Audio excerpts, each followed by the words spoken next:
mais uma vez aqui no nosso programa, trazendo para o Vida Mais uma pessoa incrível que vai falar muito do trabalho dela aqui para nós, porque vai ser muito interessante para você, telespectador, participar também dessa entrevista.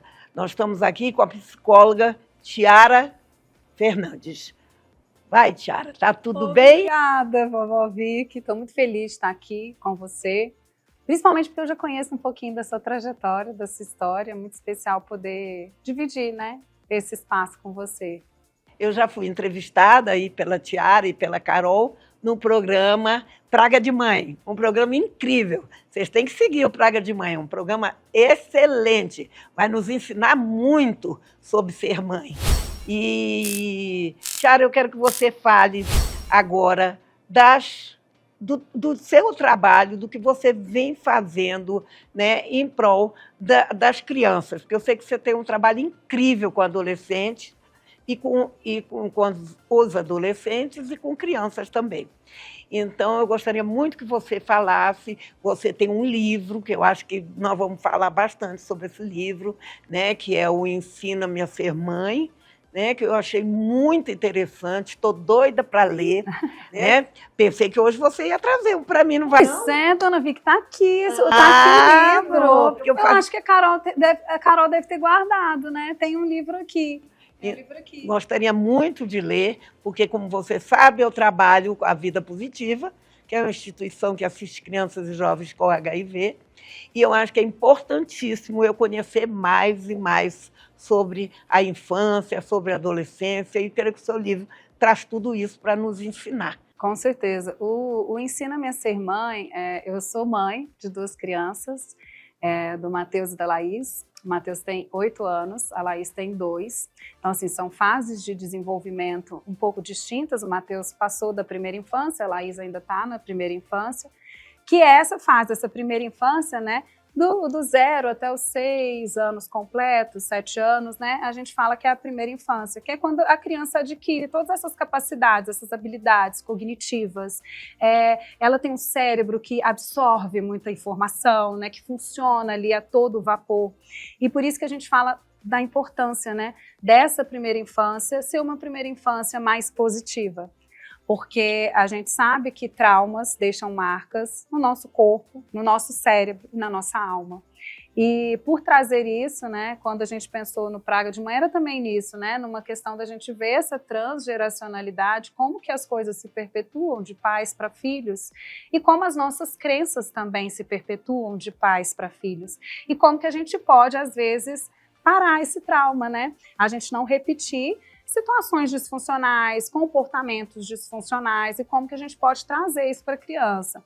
Eu falo que, assim, com adolescentes eu trabalhei muito a questão da dignidade feminina, a questão da autoestima, né, autoestima materna também. Acho que tudo isso vem, tudo gira em torno a mãe, o filho e, assim, essa fase adulta, né? Como é que tá todo esse trâmite, né, da criança até a fase adulta? E aí eu tento cuidar das mães na gestação, pós-parto, que é um momento de transição muito difícil para as mães, em que elas se perdem muitas vezes delas mesmas. Tento cuidar também da criança, porque a criança é muito importante, porque ela pega todas essas informações que está ali, né, não só na mãe, mas nela mesma, no corpo, no cérebro, igual a gente está falando dos comportamentos. Ela repete muitas vezes aquilo que ela escuta, né, e vai reproduzindo também comportamentos funcionais ou não. E depois também cuidar desse jovem, porque o jovem é essa estrutura do que ele vai ser, né? Porque às vezes eu ia nas escolas dar palestra sobre dignidade feminina e às vezes as meninas estavam sendo vítimas de violências pelos parceiros, pelos namorados, elas nem se davam conta, porque muitas vezes a ideia de violência está muito na violência física e se esquece muito dessa violência psicológica, muito desse tratamento que é uma escadinha da violência. Então, assim, eu acho que esse ciclo é importante a gente cuidar, porque ali vai vir um adulto saudável ou não. Então, sempre o meu trabalho ali com o livro é cuidando das mães, né? O Ensina-me a Ser Mãe. Seu filho vai te ensinar a ser mãe. Seus filhos te ensinaram a ser a vovó Vicky ali, a mãe dessas crianças, né, a cuidadora principal dessas crianças. Então, como que a gente pode trazer isso de uma forma mais funcional? Eu acho que assim, hoje os pais, nós estamos vivendo várias fases novas, né? Então a gente também está se adaptando a esse mundo novo. E o que eu percebo é que muitas mães e muitos pais ficam meio perdidos, né, Vicky? Assim, o que eu faço? Numa situação X, o que eu falo? O que eu faço? E aí a gente vem não como uma muleta, mas como uma orientação, uma diretriz, uma forma de você poder, dentro da sua realidade, fazer o que é possível dentro da sua realidade, porque muitas vezes as mães se comparam a outras mães e sofrem, né, com essa comparação.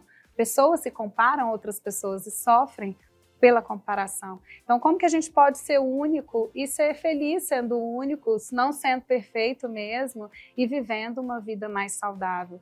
Eu penso isso, assim, quando eu escrevi o livro Ensina-me a Ser Mãe, era numa tentativa das mães descobrirem a própria maternidade, tanto que ele tem um caderno de atividades. Cada capítulo tem uma atividade. Cada capítulo, aí, por exemplo, tem um capítulo que eu falo dos rituais, o detox das redes sociais. O que você pode fazer? Poxa, vamos sentar, vamos fazer um piquenique com meu filho? Qual ritual que você poderia começar a fazer com seu filho dentro da sua realidade? Então, assim, é sempre uma orientação, mas não um julgamento. E nem você precisa fazer isso, porque é isso que vai ser saudável. Não existe isso, né? Existe uma complexidade de pessoas, uma complexidade de realidades, que às vezes, assim, eu vejo, como eu me formei antes em Direito do que em Psicologia, eu acho que, assim, eu tinha uma visão muito, assim, restrita da lei, né? E quando eu fui fazer Psicologia, abriu muito a minha cabeça, assim. Eu falei, nossa, eu não sabia nada, como é bom não saber nada também, né? E só que eu também vi que é possível ter uma orientação, que a gente não precisa ficar solto, perdido, sem saber o que fazer, que é possível a gente poder usar as coisas de forma mais prática, mais objetiva, saber realmente orientar um pai que está com uma dificuldade, uma mãe que está com dificuldade, não no sentido de impor, mas no sentido de tentar entender aquela realidade que não é a sua, mas que você pode ouvir, acolher, que é o que você sabe, né, fazer lindamente. Mas é tão bom, né, quando a gente acolhe, né?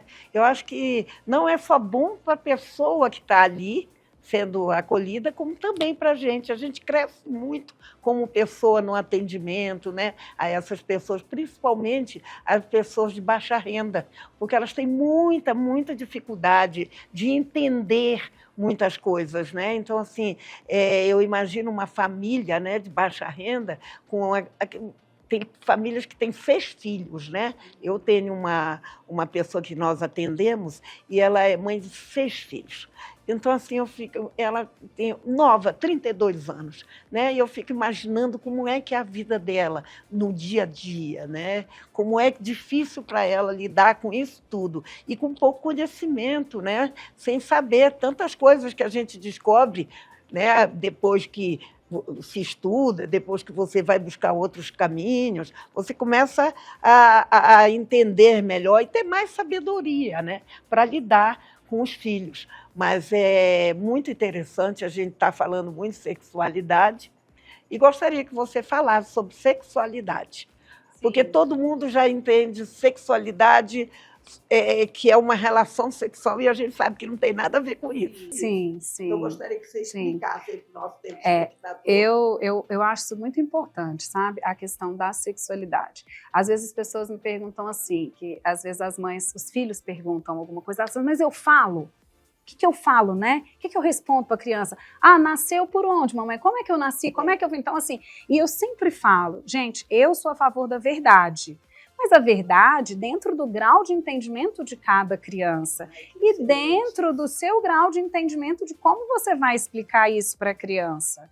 Então, assim, quando a gente fala em sexualidade, a gente não fala só em sexo, ato sexual. Sexualidade é muito mais multifacetado do que isso. É você conhecer o seu corpo, é você conhecer seus órgãos reprodutores, é você conhecer o seu gênero, é você conhecer... Então, assim, é um universo muito maior, né? É óbvio que, por exemplo, uma criança de 4 anos me pergunta, olha, mas como é que eu nasci?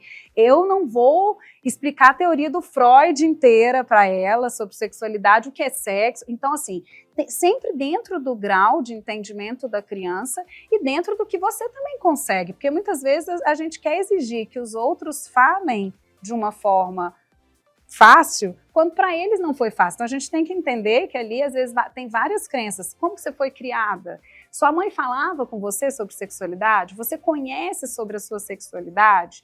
Então assim, são vários fatores, né? Não é simplesmente você pega e fala o que você quiser. Não, você às vezes tem alguns bloqueios porque a gente, mulher, nós fomos criadas com inúmeros tabus, que é isso que a gente precisa realmente ir quebrando mesmo, né? Aos poucos, mas a gente não...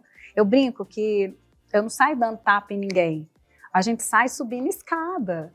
Então, assim, até onde eu consigo falar sobre isso de uma forma tranquila? Até onde eu consigo passar essa mensagem de uma forma tranquila? Muitas vezes, assim, os pais perguntam, falam, não, explica você. O pai fala para mim, não, explica você. Ou pergunta para a tia, e a criança começa a ter uma curiosidade que talvez ela não tivesse antes. Porque se ninguém quer me falar o que será que é? Então, eu sempre falo que eu prefiro eu falar. Eu prefiro eu falar dentro do grau de entendimento para a criança o que ela me perguntar. Agora, estimular é outra coisa, né? Incentivar é outra coisa.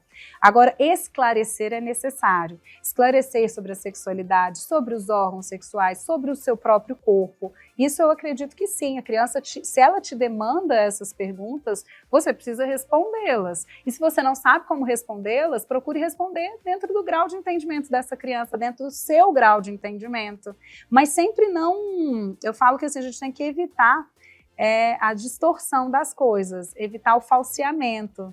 Por exemplo, meu filho me pergunta assim, outro dia, porque a gente acha que psicólogo não tem problema, né? Não briga, não grita com o filho nunca, que não briga com o marido nunca. Isso não é verdade, né? A gente tem problemas como qualquer outro cidadão comum. Só que a gente sabe como reagir, talvez, no pós, né? Depois eu sei que não foi legal aquilo e eu vou conversar. Então, assim, talvez nesse ponto de vista, sim. Mas o que eu vejo, assim, outro dia o Matheus me perguntou, eu tinha discutido, assim, com o pai dele, e discutido só discutido brevemente, nem tinha sido uma discussão. Aí ele virou para mim e falou assim, mamãe, você e o papai não estão bem, né? Aí eu virei para ele e falei assim, não, meu filho, é porque o seu pai pensa uma coisa, era a respeito de um transporte escolar, para o pessoal entender. O meu marido era a favor do transporte escolar e eu falava, não, eu vou ajustar a minha rotina e eu vou levar e vou buscar, não sou a favor, acho que não tem necessidade, não vou fazer. E a gente acabou discutindo ali, ele viu. E aí ele falou assim, mamãe, eu posso ir de transporte escolar, para você ver. O filho tentando resolver o conflito dos pais, o que é errado.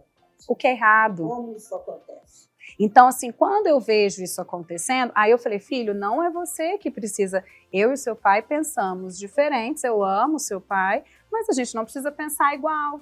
Ali também está os gêneros, né, cada um no seu papel. E colocando a criança no papel dela. A criança não tem que proteger pai e mãe. A criança não tem que tomar partido de um dos lados. E se isso de alguma forma está acontecendo, não está certo, porque ali não é a posição da criança. Então, assim, sempre que a gente fala assim, de filhos, sexualidade, relação de casal, né? Então, assim, como que a gente trabalha tudo isso numa esfera familiar? Com a verdade. Porque, por exemplo, se eu viro para o meu filho e falo assim, não, filho, eu e seu pai estamos ótimos, ele viu que não estava. Ele vai ficar confuso. Ele vai falar assim, não, mas eu vi que eles não estavam muito bem, não. Por que a mamãe está mentindo para mim?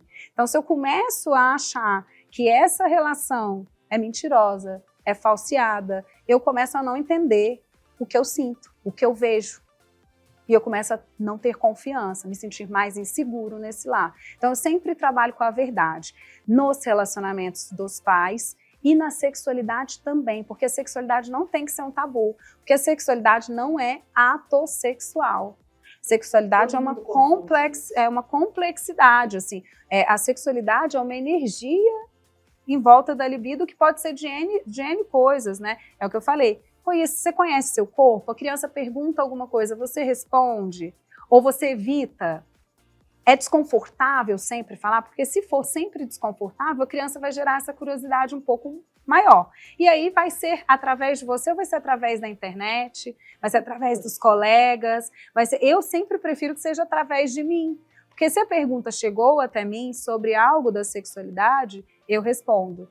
E quando eu vou em palestras para adolescentes, quando elas perguntam, porque muitas também não sabem, né, a questão da dignidade delas, sexualmente falando. E você dá muitas palestras, né? Eu estava lendo o seu currículo e vi que você dá muitas palestras, isso é muito importante, não é? A gente precisa ter mais palestras, nós precisamos falar mais desse assunto, né? Nós precisamos mesmo. Eu acho a coisa mais importante, Tiara, esse conhecimento. Levar, porque a gente está com muita dificuldade hoje em dia da relação. Se a adolescente procura a mãe para conversar e essa mãe dá um chega para lá, ela vai procurar alguém para entender sobre isso.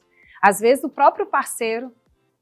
Então, às vezes, ela vive uma situação de abusividade e ela nem se dá conta. Por exemplo, quando eu fazia essas palestras, eu explicava a violência doméstica, por exemplo. E eu ia explicar também a questão das relações abusivas. Então, por exemplo, uma menina se envolvendo, uma menina contando, não, mas é que meu namorado tem muitos ciúmes. E aí você começa a perguntar, mas o que é o ciúmes? O que ele faz? Ah, ele quebra o celular, ele quebra meu óculos. Então, ali é uma violência doméstica, ali é uma violência patrimonial. Então, assim, aí você precisa explicar, porque existem 5 tipos de violência. Você pode estar sofrendo várias delas, tem a violência psicológica, tem a violência moral. Ah, mas ele me chama de vagabunda porque eu olhei para o lado. Então, assim, tem isso nas escolas, né? Isso é o que mais tem. Ah, meu namorado não deixa eu ficar com a minha amiga. Eu sempre falo que, assim, as abusividades, elas sempre vêm revestidas de cuidado. Por exemplo, eu faço isso para o seu bem. É porque eu estou cuidando. É porque eu estou cuidando de você. E aí, se não tem ninguém cuidando nessa casa, é ele que cuida. Não tem ninguém melhor do que ele para mim. E aí eu fico numa situação de violência e nem sei. E esse cara vai me segregando, vai me tirando das minhas amigas. Não, aquela sua amiga lá não presta, não. Não fica com aquela sua amiga, não. A sua amiga não presta. E aí você vai perdendo as amizades, você vai ficando ali num canto e você vai achando que só tem esse cara nesse mundo. E tem mulheres que fazem isso também, os homens, né? Também. Não só a gente achar que é um homem que faz. A abusividade, ela pode vir dos dois lados. Dos dois sexos. Sim, Eu sim. vejo muito isso também. Tem muita mulher que tenta conduzir, né, o namorado, o marido, por esse lado mesmo. Na chantagem, na ameaça. Excessivo, né, que esse cuidado excessivo termina sendo uma violência. Não é? Eu acho, não é mais do que uma violência psicológica, né? É um abuso, né? É um abuso, porque assim, você não é capaz de saber com quem você precisa andar? Você não é capaz de decidir a roupa que você pode usar? Você não é capaz de decidir se aquela sua amiga merece a sua amizade ou não? Por que o outro é capaz de decidir por você e você não é? Eu falo que assim, um lar que foi feito de amor, se eu sempre recebi amor, se eu sempre recebi confiança, se eu sou uma pessoa que sempre recebi isso de um lar, vai ser muito fácil eu perceber que algo está errado. Vai ser mais fácil. Porque eu falo, não, esse cara falou meio esquisito comigo. Não gostei disso aqui não. Né? Agora, se eu não vivo isso? Porque é o que você falou. Você falou, Tiara, mas você acha que existe a questão da vulnerabilidade? Nem tudo é psicológico. Eu falo sempre isso, talvez seja minha veia do direito, né? Falo, nem tudo é psicológico. Às vezes existem as questões das vulnerabilidades sociais que acabam recaindo em questões de saúde mental. Mas assim, você vê uma mãe que às vezes não tem rede de apoio, com 6 filhos, não sabe como cuidar, não teve o acesso, não tem ninguém para ajudar. Então, assim, ali é uma questão mais, talvez, de vulnerabilidade social do que ela vai ter um sofrimento psíquico em decorrência da vulnerabilidade social, sim, não necessariamente porque ela tem um problema psíquico. Então, a gente precisa sempre cuidar dessa mãe, por isso que eu sempre falo, cuidar dessa mãe para ela poder ter essa família estruturada, porque se eu consigo dar amor, se eu recebo amor, é muito mais difícil eu aceitar uma abusividade. Agora, se eu sempre cresci em um lar violento, se eu cresci acreditando que eu mereço ser violentada na fala, fisicamente, vai ser muito mais fácil aceitar um marido violento, um parceiro que é abusivo, do que se eu tiver sempre, né, se eu tiver crescido num lar estruturado Isso vai ser um pouco mais difícil de acontecer, porque eu vou perceber que tem alguma coisa errada. Mas se eu sempre vivi numa situação de vulnerabilidade, de violência, como é que eu posso perceber isso? Então, por isso que as palestras, o conhecimento, o acesso à educação, o acesso à informação é tão importante. Porque muitas vezes eu nem sei que eu estou sofrendo uma violência. Aí eu falei, você sabia que isso é uma violência patrimonial, ele quebrar seu óculos? Você sabia que é uma violência moral ele te chamar de vagabunda? Você sabia que é uma violência psicológica ele falar, não, ó, te segregar dos seus amigos, dos seus familiares? Então, assim, muitas vezes ela não sabe. Não é porque ela finge que não sabe ou não quer saber, ela simplesmente não sabe. E é a partir do momento que eu sei, o que eu posso fazer? Que também é isso, né? Tá, a partir do momento que eu sei, o que eu posso fazer com isso? Porque é muito mais fácil eu virar para você virar para mim e falar, você pode lá largar o seu marido, seu parceiro, que você não tem 6 meninos dependendo dele trazer pão. Então, assim, não é isso. Ninguém tem que depender desse homem ou desse parceiro, às vezes, socialmente, o que pode ser feito? Não é? As políticas públicas, o que está sendo feito? Qual muito acesso? Pouca coisa. Muito pouca coisa. Tem muito pouca coisa. E vamos falar aqui do caso que você contou do seu marido e do seu filho. E o que acontece muito, né, nas famílias são troca de papéis. Né? Às vezes o filho, porque se você tivesse dado a liberdade para o Matheus, Matheus. E dele conduzir aquela situação da forma que ele achava melhor, que era de ir no transporte escolar, né? O que aconteceria?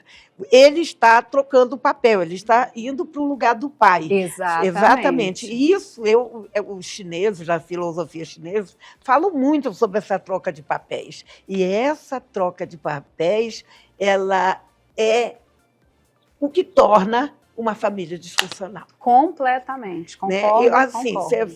Filosofia chilena, ou chinesa, milenar, e a gente já vê a preocupação daqueles homens sábios, né, que estavam ali só pensando a forma de criar sua família, de ver como é que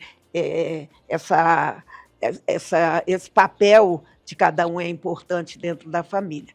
E no livro do Xing, né, que é um livro das transmutações, eles falam muito sobre essa questão do papel. Da mesma coisa, do papel da família, de cada papel, de cada um. Cada um tem o seu papel na família. Então, quando ele ultrapassa esse papel, vamos supor que eu deixo o Matheus ser o pai, estar numa posição de mandar, né? De mandar. Ali, ele assume um papel de que ele precisa me defender. Também. Exatamente. E a primeira coisa que eu... aqui, ó. Obrigada. Eita! Vou deixar Viu aqui. como a gente tem que cobrar? Sim, você está vendo? Você não pode ficar aí sem pedir. Sim. Eu pedi um livro para mim, mas eu quero autografado. Não, sim, mas eu vou até mostrar para a senhora Nossa, que depois. Coisa maravilhosa, mas Tiara. Esse negócio dos papéis, ele é tão importante porque, assim, quando o filho resolve assumir um papel para defender a mãe, né, ou para defender o pai, enfim, para defender um dos lados, você cria uma ideia na criança de que ela precisa ter um dos lados. Ela precisa defender alguém. Isso é péssimo, né? Sim, porque aí também pode adquirir uma questão que a gente fala muito na psicologia, que se chama lealdade familiar. Sim. Eu acredito que eu preciso ser leal a um, e para eu ser leal a um, eu sou contra o outro. E aí, nesse movimento de eu preciso defender, eu tomo uma posição... Um partido, né? Que é uma posição que me diminui como criança, me diminui como pessoa, eu estou tomando o lugar de outra pessoa. E assim, eu falo sempre para as mães, porque teve uma vez uma mãe que virou para mim e falou assim, ai, Tiara, mas eu não sei como é que eu faço, porque eu acho bonitinho quando ele vem me defender. Pois é. Né? Então, eu acho bonitinho quando ele vem me defender. E eu falo assim, não é bonitinho quando ele vem te defender. Ali ele está em sofrimento. Porque se eu preciso estar um dos lados, eu sou 50% feita da minha mãe, 50% feita do meu pai. Então, assim, querendo querendo ou não, né? Assim, a gente é metade, metade. Então, quando eu tenho que me livrar de uma metade, eu me livro de metade de mim mesmo. Isso é muito sério, porque aí eu tenho que me desfazer de uma parte de mim. Para passar a ser outra parte, e né? Talvez que não é dele. Algo para ter esse amor dessa outra pessoa. Porque eu estou lutando para ter esse amor. Não, minha mãe vai me amar porque eu vou defender ela. E não funciona assim. Minha mãe vai me amar porque eu sou o filho da minha mãe, ela vai me amar. Eu não preciso defender ela. É natural, né? E não assim, do tomar partido. E eu sempre falo, porque se eu sou feita dos dois e eu preciso escolher um lado, eu estou perdendo metade de mim para ter um lado. Para que a gente quer fazer os nossos filhos perderem metade deles mesmos para poder defender? Pois é, você que é mãe, que está assistindo o programa, olha aqui, quanto a gente está aprendendo com a doutora Tiara.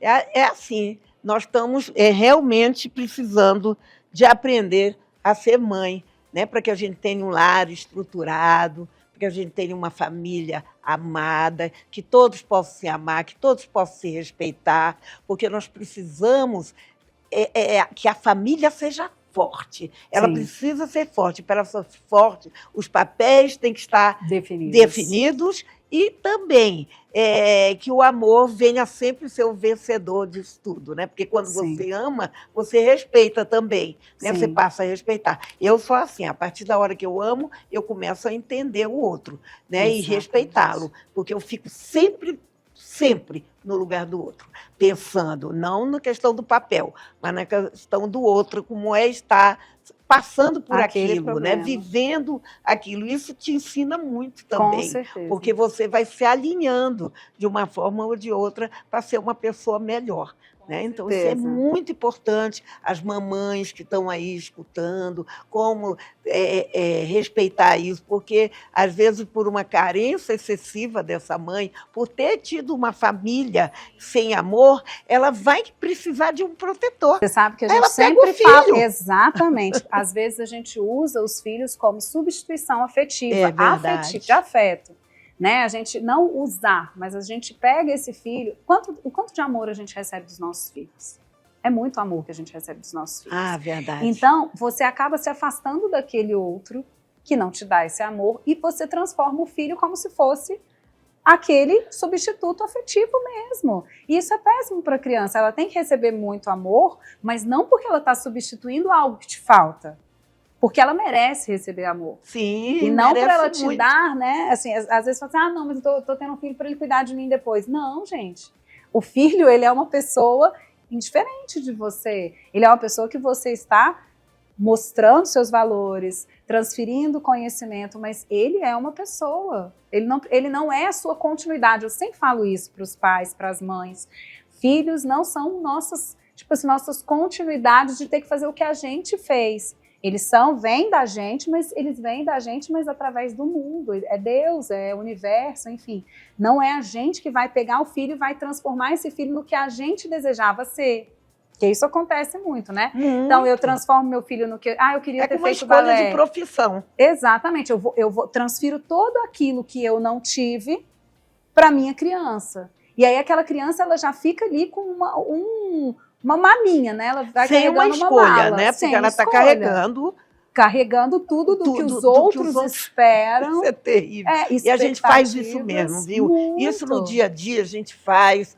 Ser mãe é bem complexo também, é complicadíssimo, porque a gente também veio de uma família que ninguém ensinou. Sim. Agora, feliz de quem tem uma mãe como você, Tiara, que tem esse entendimento, mas a maioria das mães não tem esse entendimento. E como é que a gente faz para que essas mães tenham entendimento? Sabe o que eu falo? Eu falo que assim, a maternidade, ela não é instintiva. Eu não sei, assim, de alguma forma ensinaram pra gente que a gente ia aprender a ser mãe, caiu o filho, sou mãe. Pois e não é assim. Não. A gente aprende a ser mãe sendo mãe. Sendo mãe. E, por exemplo, aqui no livro, vou até mostrar, porque assim, você me fez uma pergunta, eu tentei fazer um livro super tranquilo. Mas me diz uma coisa, onde a gente acha esse livro? Tem na Amazon, eu também mando, se me mandar. Tá. Depois você dá o seu contato para que as mamães, né? E também quem não é mãe, né? Que ainda mas que quer, um dia vai ser. Aqui, por exemplo... vai estar na descrição. Mas, por exemplo, todos têm atividade, tá vendo? Tem uma atividade. Deixa eu olhar aqui. Ó, nossa, que todos, interessante. no final do capítulo, eu coloco uma atividade para você buscar a sua maternidade. Porque não sou eu que vou dizer, né? O ensina-me a ser mãe é sempre no sentido de que não é eu que vou ensinar. Entendi. Seu filho ensina você a ser mãe. Sim, mas verdade. é claro que não é instintivo. Então, assim, que orientações talvez sejam interessantes a gente saber? Será que a gente faz, aqui, esse negócio dos papéis, ó, quais são os papéis que você desenvolve na vida? E aí aqui você ir trabalhando, você se conhecendo nessa maternidade, porque muita coisa muda quando você se torna mãe. Nossa. Você vê, assim, a questão da autoestima materna, se a gente for parar para pensar, nós somos compostos por várias coisas, né? Quando a gente é mãe, é como se caísse várias dessas coisas. A gente não sabe mais se a gente é capaz mesmo, se a gente vai dar conta mesmo, se a gente é boa mesmo, se a gente está acertando, porque toda mãe acha que não é boa o suficiente. É verdade. Acha que precisa melhorar. Fazer mais. E às vezes você está fazendo tudo que você consegue, tudo que você pode. O que eu falo é que ser mãe não é instintivo. Você precisa começar a entender, você precisa começar a se fazer perguntas. Como que a gente se faz perguntas? Poxa, será que meu filho está colocado no papel do pai? Essas perguntas. Sim, será que meu filho agora está querendo responder por mim? Será que meu filho está violento? Será que meu filho está... Hoje a presença física está cada vez mais rara, né? Os pais às vezes dão um tablet, dão um celular, e não estão vendo o que o filho está consumindo, né? Essa é a nossa preocupação. O que o filho está consumindo ali na internet? O que o filho está consumindo no tablet? Assim, tem várias mensagens subliminares ali no YouTube. Você está ali acompanhando. Então, às vezes, os pais estão tão cansados que é essa grande discussão. Os pais estão cansados. Ai, muitas vezes dizem, pega lá seu celular, que eu estou ocupada, né? Me dá um sossego, né? Então, assim... Então, você indica o momento família sempre? Eu indico ter um momento em família sempre. Mesmo que seja, por exemplo, arrumando a casa. Eu arrumo minha casa. Eu não tenho babá.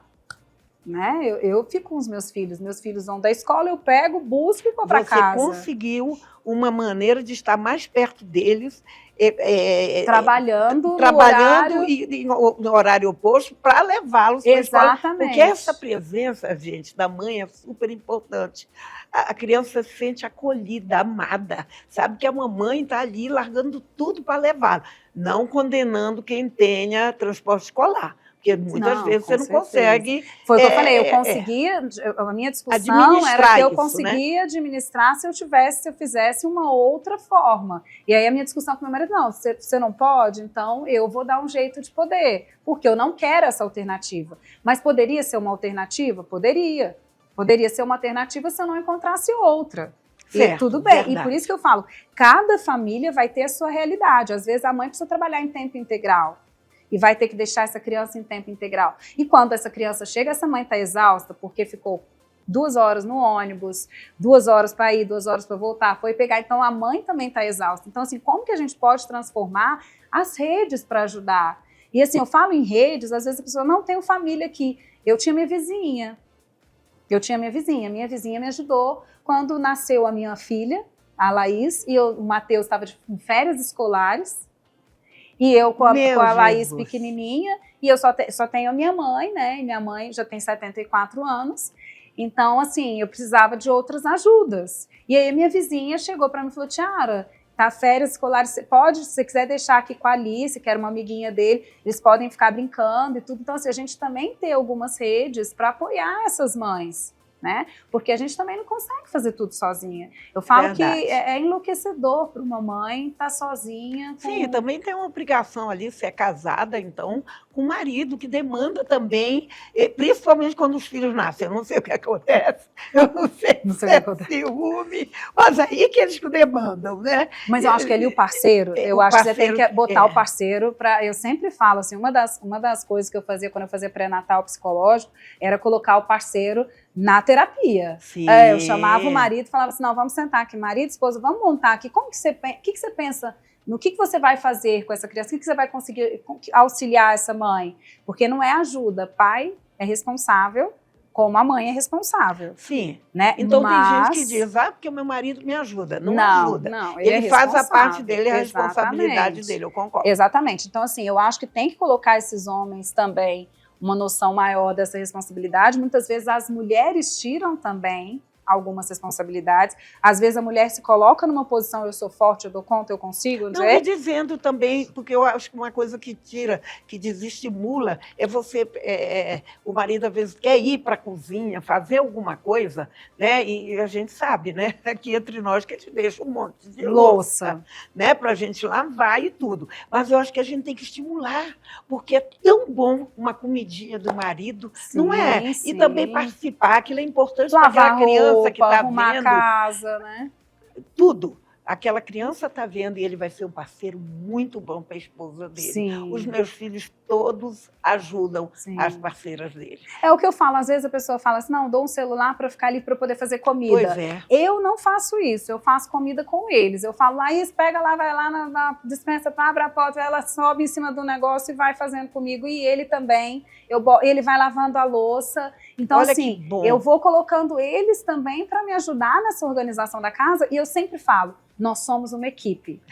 Família é equipe. É verdade. Trabalhar em equipe é a única coisa que, às vezes, a gente que está sozinho, que não tem uma rede, pode fazer. Então, é botar mesmo todo mundo para trabalhar nessa equipe e se sentir pertencente. Sim. A criança se sente pertencente. Teve um estudo em Harvard que eles fizeram e perceberam que crianças que ajudavam nos afazeres domésticos eram crianças mais bem-sucedidas. Sim, eu soube desse estudo, eu achei fantástico. Lá na casa, na Vida Positiva, é interessante, né? Eu gosto muito de cozinhar, então eu chamo muito para vir cozinhar. Exatamente. Hoje a gente já tem vários deles sabendo cozinhar, isso eu acho ótimo, porque amanhã eles estão cuidando também da casa junto, sim, de suas esposas, suas parceiras. Isso pode virar uma função. Eu estou com, né, o Lucas agora querendo fazer gastronomia. Porque ficou incentivado com aquilo, de me ajuda aqui, nossa, você faz um tempero que é uma delícia. E você se sente amado, você se sente pertencente àquele núcleo, né?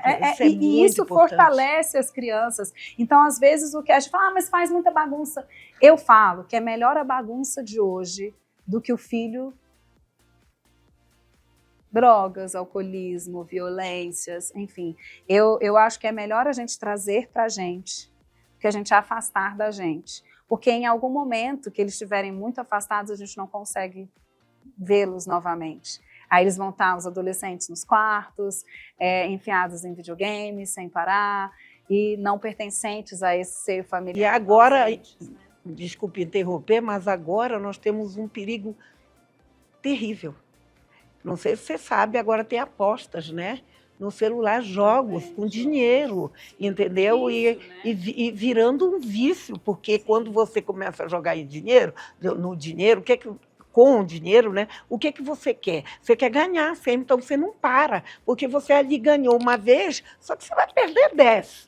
Né? Mas a pessoa acha que vai continuar fazendo aquilo. Então, eu estou muito preocupada quando eu convidei você para participar do programa. Foi justamente para você dar essas dicas maravilhosas que você deu aqui, que são importantíssimas, e chamar a família realmente para participar da educação, da sexualidade, porque a gente está levando a sexualidade para as escolas. Escola não tem, na minha opinião, que educar sexualmente. Do que a criança deve fazer ou não deve. Eu acho que isso é uma obrigação dos pais. Lógico que a escola pode realmente dar uma continuidade falando milhões de coisas, né, que não venham a interferir na educação familiar. Porque eu acho que uma faz um papel e a outra faz outro papel. Eu falo que, assim, sempre que a gente pensa em escola, eu penso em continuação. Né? Então, assim, até eu acho engraçado essa questão de escola, porque, por exemplo, eu escolhi uma escola para os meus filhos, que é uma escola mais tradicional, uma escola católica, né? E a minha irmã escolheu uma outra vertente de escola, que é a Waldorf, né? Que também trabalha muito essas questões da criança se desenvolver com a natureza, se desenvolver em processos que eu também acho muito interessante. E, assim, temos criações semelhantes, mas tivemos percepções diferentes da continuidade do trabalho. A continuidade do trabalho da escola dela vem muito das orientações, dos valores, das virtudes que ela tem. E a minha vem dos meus valores, das minhas virtudes que eu tenho. Então, às vezes, a gente vê percepções diferentes, escolas que trabalham de formas diferentes, mas mesmo assim é uma continuidade dos seus valores. Então, quando a pessoa vai escolher uma escola, você tem que escolher uma escola que vai dar uma continuidade ao trabalho que é feito em casa. Não é eu não jogo meu filho na escola para que a escola ensine tudo. Eu coloco meu filho na escola para que ele possa aprender mais valores, mais virtudes, mais conhecimentos que eu também tive em casa. Então, é sempre essa proposta. A escola vem para dar uma complementariedade, mas eu também não acredito que a escola tenha que fazer toda a educação. É um conjunto. É escola, família, é sociedade, né? São todos esses atores que precisam, em conjunto, trabalhar a formação integral de uma criança, de um adolescente. Então, o que eu percebo hoje é que, assim, eu trabalhei muito com adolescentes que se cortavam. Foi uma moda, agora parou. Porque... Agora está menos. Está menos. Está menos. Eu me assim, lembro que foi uma época que foi febre. Então, assim, por quê? Pertencimento. O adolescente tem muita questão do pertencimento. Então, ali é uma forma de eu trazer uma dor, de saber que eu estou vivo. Então, assim, eu ouvia muitos relatos de pessoas que se cortavam, né, de adolescentes que se cortavam, e eram relatos muito semelhantes. Eles sofriam muita dor, eles tinham vergonha de estar, às vezes, fazendo mas ali era uma sensação de alívio. Olha que coisa mais disfuncional, né? Nossa. Eu senti alívio me ferindo. Mas por quê? Porque ali eu estou sentindo algo validado por mim mesmo. Então, assim, o quanto nós estamos presentes na criação dos nossos filhos. Eu faço assim, um chamado para a sociedade, para as famílias. A gente precisa estar presente. A gente precisa saber o que os nossos filhos estão assistindo. Mas veja bem, deixa eu lhe fazer uma pergunta. E quando aquela família, né, ela não tem condição de escolher uma escola. Sim. Então, quem define a escola dela é o governo. Por quê? Porque se ela mora mais perto, então vai colocar mais perto de onde mora e tal. E aí a gente tem, já em algumas escolas públicas, a gente já tem questões que não envolvem muito a família, né? Não tem essa questão dos princípios da família que deve ser falado. Aí você acha que a escola acaba tendo que fazer também essa função? Eu acho que também a escola tem que fazer essa função. E aí, a maioria das vezes faz porque aquela família não tem condição de fazer. Negligência, por negligência ou talvez pela educação, né? Nós ainda temos uma dificuldade com a questão de educação no Brasil, muita dificuldade. Temos muitos analfabetos, né? Então, essa questão de você poder ler, eu sou uma mulher que leio muito, eu adoro ler, né? Ler para mim é como comer. É a mesma coisa que você está comendo, ela me dá o mesmo prazer na leitura. Muitas das pessoas não têm a oportunidade de ler, né? Porque não sabem ler. Né? Então, como é que eu vou ensinar meu filho se eu não tive essa oportunidade? E também os princípios. Né? Porque uma família que tem uma baixa renda, que não teve a oportunidade, acesso à educação, essa pessoa não sabe absolutamente nada sobre princípios. Né? Você falou aí, passou, tenho certeza para muito telespectador aqui, coisas que a gente nem se percebe que existem. Né? Muitas das vezes você não percebe que essas coisas existem. Eu mesmo te confesso que aqui aprendi muito com você. Então, é muito, muito, muito preocupante essa outra questão. Por quê? O que acontece? É o que eu falei. A gente precisa de vários atores ali para proteger. Não é só uma pessoa que protege uma aldeia. Eu sei. Né? Então, por exemplo, o trabalho que você faz é um trabalho de conscientização, é de trazer para a população que não teve muitas vezes amor, porque o que acontece, Vicky? Se eu cresço em um lar completamente desfavorável, violento, vulnerável, com fome, com violência, com tudo isso, vai ser muito difícil eu compreender que existe uma outra possibilidade para mim. Só que como é que eu compreendo que tem outra possibilidade para mim? Às vezes um trauma, ele fica lá incutido na pessoa e ela acha que ela é aquilo.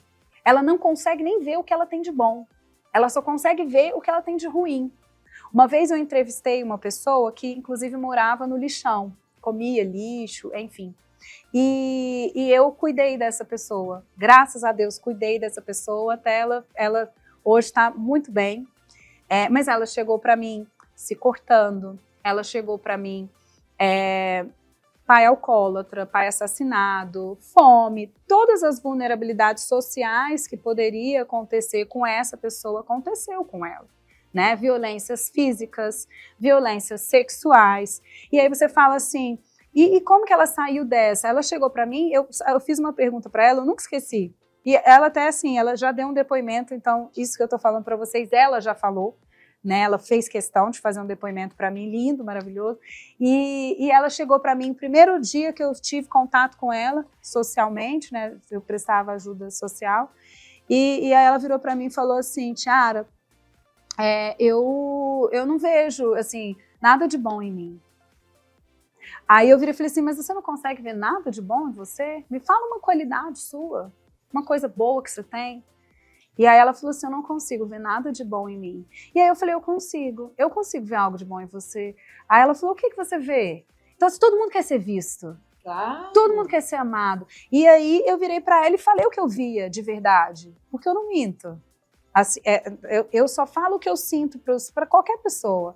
E eu virei para ela e falei assim, você está aqui. Se você está aqui, você busca algo melhor. E só o fato de você buscar algo melhor já te torna uma pessoa melhor, uma pessoa capaz de buscar. E ela não andava sozinha, ela não fazia nada sozinha, vivia um relacionamento tóxico, enfim. Essa pessoa hoje se casou, trabalha, estuda e saiu do lixão. Hoje, assim, uma menina que fez o 2º grau, está trabalhando, está tentando aí o vestibular. Então, assim, é uma pessoa que mudou completamente, nunca mais tentou se matar. Por quê? Ela foi vista. Ela foi cuidada. Então, os traumas dela foram vivenciados depois com amor. Amor próprio, amor do outro. Ela foi vista. Então, eu acho que muitas vezes você me perguntar assim, o que pode acontecer? Nós, como sociedade, precisamos ver. Precisamos querer enxergar essas pessoas. De verdade. Não é simplesmente ouvir daqui para cá. Não, eu falei, o que eu posso ajudar você? É fome? Porque ela falava, eu não consigo estudar. Eu falei, é fome. É fome. Vamos comer. Vamos procurar um auxílio para você comer. E aí, por isso que eu falo que às vezes assim, a questão do direito me ajudou, porque eu falava assim, cara, o que tem de benefício social que essa pessoa pode procurar? Porque às vezes o que a pessoa precisa, ela não precisava só do apoio psicológico. Ela precisava do apoio social. Sim, e aí foi o que eu fui buscar. Falei, não, o que ela pode procurar? O que ela pode buscar de apoio, de o que ela sabe fazer? Lá na Vida Positiva.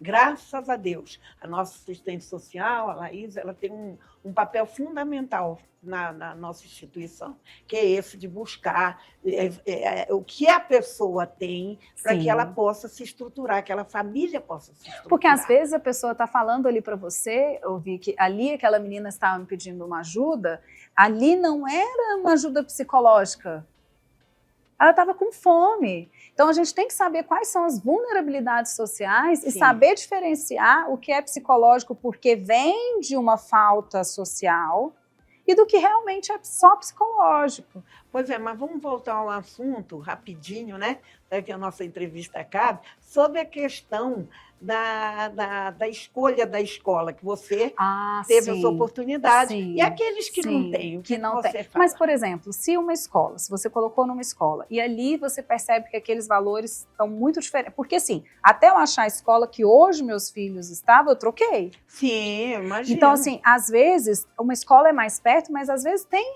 uma outra escola que você vai andar um pouco mais, mas você gosta mais. Então, mas a escolha não é nossa. A escolha é do Estado.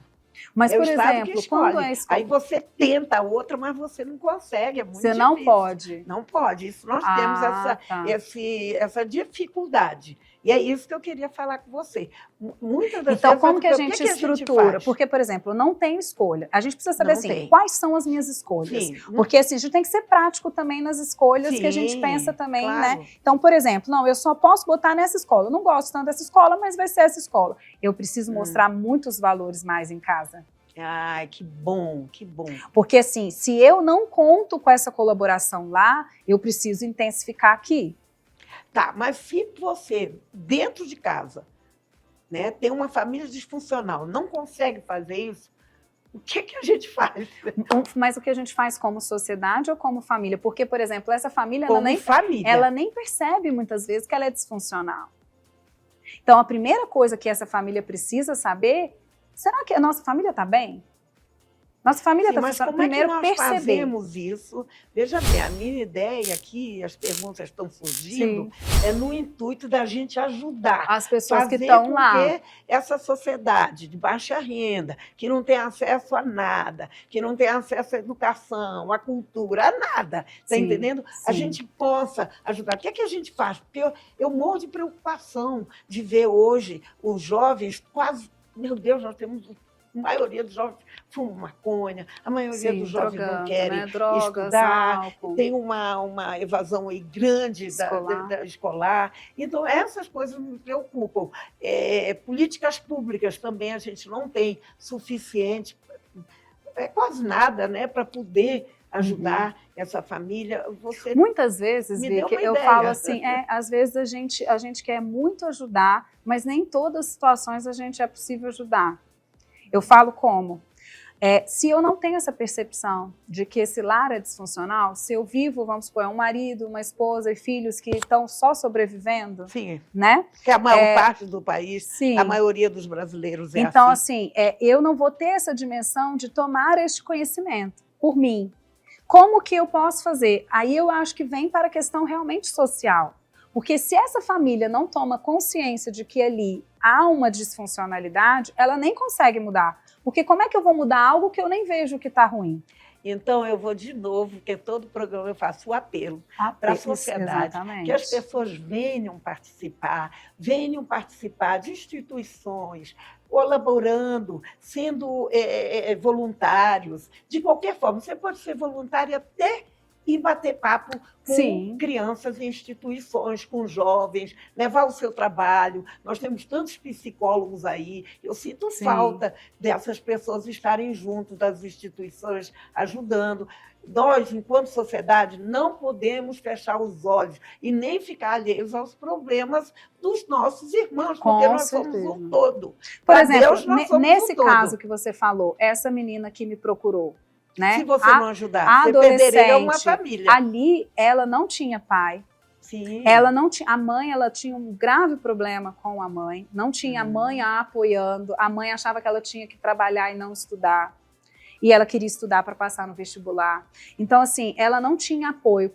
Onde ela encontrou um apoio? Em você. Talvez ali naquela rede, né? Na rede ali da universidade, porque hoje, assim, para a população, hoje a gente tem universidades aqui em Brasília, CEUB, universidades particulares, temos também a UNB, temos vários serviços de plantões psicológicos, então, assim, que ajudam em momentos específicos, às vezes, tentativas de suicídio. Os plantões, eles funcionam. Eu sei, mas às vezes, muitas das vezes, eu estou te falando de família que não tem renda nenhuma. E não tem como chegar a esse lugar. Local. Exatamente. Por isso que a gente doava, inclusive, o transporte. Porque, por exemplo, essa menina não tinha como ir. E aí a gente começou a trabalhar assim, como que a gente pode fazer uma renda? Porque você precisa comer. E aí eu falei, o que você sabe fazer? A gente foi trabalhando essa questão assim, ela começou a fazer doces. E aí ela vendia esses doces e fazia uma renda para ela poder continuar comendo, para estudar. Então, assim, a gente precisa desse apoio, que eu falo, social, dessa rede, para a gente poder ajudar essas famílias que muitas vezes, é o que você falou, ela nem sabe que ela está passando por aquilo. Mas você vê, essa menina estava pedindo o quê? Socorro. Então, há muitas pessoas que em algum momento falam, não, tem alguma coisa errada, mesmo não tendo o conhecimento do que está errado, elas sentem uma necessidade de serem vistas, de serem amadas, de serem cuidadas. Então, assim, eu acho que assim, hoje a gente tem algumas redes que a gente precisa usar. Rodas de conversa, lugares, por exemplo, nas escolas. A gente está nessas escolas fazendo mais palestras, levando esse conhecimento, que é o que você pretende fazer aí, que inclusive se você está assistindo, aqui é para a gente tentar fazer isso acontecer de alguma forma. Da gente não esperar que eles venham até a gente, mas que a gente esteja lá nesse lugar. Então, se você tem um espaço em que você abre para as pessoas estarem lá, vão ter lá apoio psicológico, vai ter essas redes para tentar redirecionar essas pessoas de alguma forma, para dar uma orientação, uma diretriz, comida, né? Que é o que, é o que a gente está falando. Nem tudo é psicológico, às vezes são questões de vulnerabilidades sociais que precisam ser resolvidas, não só escola, não só pais, mas empresários que muitas vezes podem auxiliar muito mais do que estão fazendo. Às vezes, sociedade mesmo, a gente, olha, eu sou psicóloga, eu fui lá e falei, não, eu vou te atender até você estar bem. E atendi até ela estar bem, e hoje ela está ótima. Então, assim, eu sinto muito, a gente fica feliz de poder, cara, você viu uma família. Pra gente, né? Sim, a gente se sente melhor até do que a pessoa que recebeu. Com toda que quem certeza. ganhou fomos nós, na realidade. Com toda certeza. Então, por isso que eu peço sempre, todo o programa, que todo mundo participe, venha ajudar instituições, quer ser voluntário em uma instituição, vem, porque ela já está ali formada, é mais fácil você ajudar. Agora nós estamos levando para a vida positiva trabalhos manuais para que aquelas mães que têm o vírus do HIV possam desenvolver um trabalho que elas possam, sendo mães em casa, monetizar ter algum dinheiro para que elas possam viver um pouco melhor e ter paz também. Sim. Porque não tem coisa que mais atormenta uma pessoa é você. Eu que sou mãe, eu sou bisavó já, você que é mãe, você imaginar que seu filho não tem o que comer. Né? Isso, além de doer no seu coração, é uma violência. Eu considero fome uma violência. Eu também. Né? Então, é muito importante que você que está nos assistindo, conhecer agora o trabalho dessa maravilhosa psicóloga, da Tiara, que faz um trabalho social também, né? Dentro do mundo dela, do espaço dela. Porque eu digo, se você tem um espaço, chama alguém para participar. Esse espaço que você está trabalhando, ele vai construir uma pessoa melhor. Então, assim, eu tenho meu espaço lá, né? E convido você, que não conhece a Vida Positiva, a vir conhecer. E outra coisa que eu quero deixar é o contato, que vai estar no link, né? No vídeo do nosso programa. E comprar esse livro, que vale a pena você não... A Tiara mesmo disse, ela não está ensinando ninguém a ser mãe, porque a gente, quando é mãe, já vai ter que aprender mesmo. Não precisa de ninguém para te ensinar. E o quão é importante a gente ter alguma orientação, né? Infelizmente, Tiara, no Brasil nem todos sabem ler. Com certeza. O que me deixa bastante até constrangida, porque eu poderia muito bem estar ajudando pessoas a aprender a ler. Eu me lembro que eu tive uma avó que ela era uma avó postiça, né? Era uma empregada que criou meu pai, né? Graças a Deus ele teve ela, que assim que a vovó morreu, ela ficou criando meu pai. E ela tinha dificuldade de escrever. E toda vez que ela ia me visitar, eu estava aprendendo a escrever, e eu dizia, vovó, isso aqui é o A, esse aqui é o E, você aí pode fazer isso. Ensinar uma pessoa. Às vezes a gente tem uma pessoa dentro de casa servindo a gente como doméstica, né? E que ela não sabe escrever. Né? Desde você estar cobrando para ela ir para uma escola, para ir aprender, começa a ensinar. Você vai se sentir muito, muito feliz em poder dar um pouco de você. Vem participar. É importante que você participe. Veja o outro. Porque o outro precisa ser visto, como disse nossa psicóloga aqui. Ele precisa ser visto, ele precisa ser amado. Ontem eu escutei um dos meus jovens dizer que queria morrer. Né? E aí eu fiquei pensando, brinquei ainda com ele, né, sobre esse assunto, e depois fiquei em casa refletindo. Esse jovem eu crio desde os 4 meses.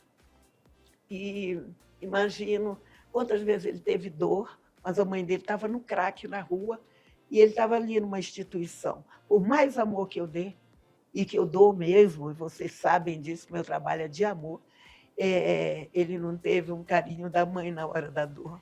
Tem coisa mais gostosa de você estar dodói, ali com uma dor, e dizer, mamãe, né? E ter um abraço da mãe, aquela mãe levando um remédio de madrugada. Quantas vezes ele passou por uma dor e não teve essa mamãe do lado, né? Porque eu também não podia estar lá durante a noite, eles estavam sendo cuidados por cuidadoras, que tinham amor também por eles, têm, né? Mas não é igual uma mãe.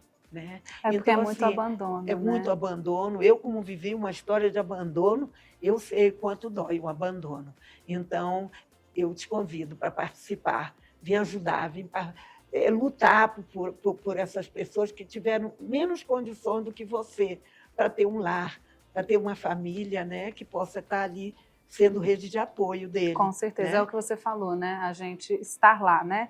Às vezes parar de esperar que eles busquem a gente vá buscar essas pessoas que a gente para possa fortalecer. Né? Eu agradeço muito a você, foi maravilhoso, aprendi Obrigada. tanto. Você é minha professora agora, né? É verdade. Eu quero aprender mais com você, porque eu lido com crianças, é muito importante. E eu lido com mães, algumas mães um pouco violentas também na forma de educar. Né? E eu sou aquela vovó, né, que passa a mão também, que tem que ter um cuidado danado. Sua posição é outra, né? Minha posição é outra. Às vezes diz, a senhora está estragando. Eu digo, mas o meu papel é esse, é de dar só amor, calor, atenção, a educação de meu pai e a mãe. Do mesmo jeito que o trauma, Vicky, ele vem às vezes de situações de violência, de dor, de abandono, de desamparo, de violência sexual, física, enfim. O trauma também pode, não falo deixar de existir, mas deixar de doer como se dói. Né? Quando a pessoa é vista, quando a pessoa é amada, que é isso que você está falando que você faz. E é isso que talvez a gente precise fazer mais, como sociedade, como pessoa, como profissional, como tudo. Então, muito obrigada por ter dito essas palavras agora no final, que é realmente o que eu penso. A Vida Positiva tem esse programa também, não é da Vida Positiva, é a Vida Mais, mas a Vida Positiva está aqui dentro do programa e ela precisa ser ajudada para ter a casa própria, para que nós possamos receber mais pessoas e doar esse amor. Porque eu estou aqui, aos 75 anos, doando cada dia mais do meu amor, para que as pessoas se sintam amadas, que é a coisa mais importante que tem na vida, é o amor. Então, a Vida Positiva está aqui dentro, né?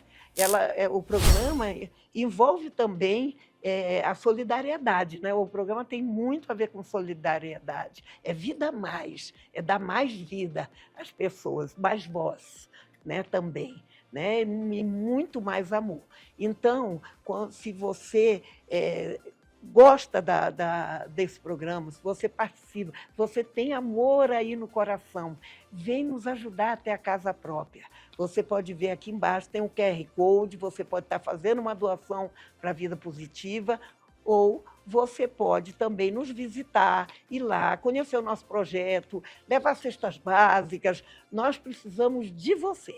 Eu conto com vocês. Tiara, agora eu quero que você deixe uma mensagem, né? Eu não vou dizer que é a última, porque eu pretendo te convidar mais vezes, né, aqui no programa, porque eu quero aprender. Eu amo aprender, né? Então, e te convidar também para você participar de algumas palestras minhas, já dando todo esse embasamento, né, que você tem para trazer, para construir pessoas de uma forma melhor dentro da psicologia, né? Porque a minha forma é a de trabalhar com amor e cuidar e informar e dizer, você tem que ajudar. Então, você é convidada também para participar de algumas palestras que nós vamos dar nas escolas. E eu quero que você desse uma mensagem para nós. Eu acho que muitas vezes a gente pode não saber o que fazer, como fazer, por onde começar.